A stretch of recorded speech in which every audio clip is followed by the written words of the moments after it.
பேரறிஞர் அண்ணா அவர்கள் தமிழ்நாட்டிலே அமல்படுத்தி இந்தியாவுக்கு வழிகாட்டி சென்ற இருமொழி கொள்கைகளுக்கு ஊறு விளைவிக்கும் வகையில் ஒன்றிய அரசு மும்மொழி கொள்கை திட்டத்தை புகுத்தி அதை ஏற்றுக்கொண்டால்தான் உங்களுக்கு நிதி தருவோம் என்று அடாவடித்தனமாக மிரட்டுவதற்கு எதிராக இன்றைய தினம் நாம் எல்லாம் இங்கே பொங்கி எழுந்து வந்திருக்கின்றோம்.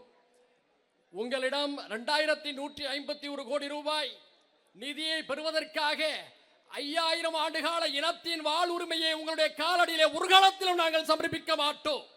ஆண்டாண்டு காலமாக மொழி உணர்வோடு கம்பீரத்தோடு ஒட்டுமொத்த இந்தியாவிற்கும் அரசியல் பாடம் எடுத்துக் கொண்டிருக்கக்கூடிய தமிழ்நாட்டு மக்களுடைய உணர்வுகளோடு விளையாடாதீர்கள் என்று பிரதமரையும் மத்திய அமைச்சரவையும் நாங்கள் எச்சரிக்கின்றோம். மொழி விடியை போன்றது, அது மதத்தை விட அடர்த்தியானது என்பதற்கு பாகிஸ்தான் பங்களாதேஷ் போராட்டம் ஒரு உதாரணம். மதத்தின் பெயரால் அங்கே விடுதலை பெற்றார்கள், தனிநாடு கேட்டார்கள். தனிநாடு கேட்ட பாகிஸ்தான் கிழக்கு பாகிஸ்தான் என்றும் மேற்கு பாகிஸ்தான் என்றும் அழைக்கப்பட்டது. ஆனால் கிழக்கு வங்கத்திலே அவருடைய உரிமையும் மொழி உணர்வும் தூக்கி எறியப்பட்ட காரணத்தினாலே பாகிஸ்தானிடமிருந்து கிழக்கு வங்கம் விடுதலை பெற்று பங்களாதேஷ் என்ற தனி நாடு உருவானது. இதை ஒன்றிய அரசு புரிந்து கொள்ள வேண்டும்.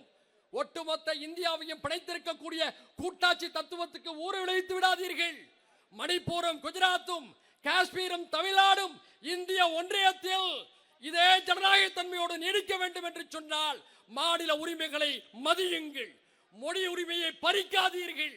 உள்நாட்டிலே சர்வாதிகாரத்தை நிலைநாட்டக்கூடிய மோடி அவர்களே, மொழி உரிமையை பிடிக்கக்கூடிய மோடி அவர்களே, இந்தியர்கள் நாடு கடத்தப்பட்ட பொழுது கைகளிலே விலங்கிடப்பட்டு மனித உரிமைகள் பறிக்கப்பட்ட இந்த நேரத்திலே அவர்கள் விமானங்களிலே வந்து இறங்கிக் கொண்டிருக்கக்கூடிய மோசமான நிலையில் அமெரிக்காவுடைய அதிபர் ட்ரம்பை சந்தித்தீர்கள்.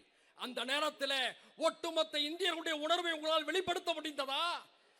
ட்ரம்புக்கு முன்னால் சரணாகதி அடைந்த மோடி அவர்களே, வெளிநாட்டில் இந்தியாவின் ஜனநாயகத்தை அடமான வைத்து உள்நாட்டிலே இந்தியர்களுடைய ஜனநாயகத்தை பறிக்காதீர்கள், மும்மொழி கொள்கையை திணிக்காதீர்கள், தமிழ்நாட்டுடைய வாழ்வுரிமையை பறிக்காதீர்கள்.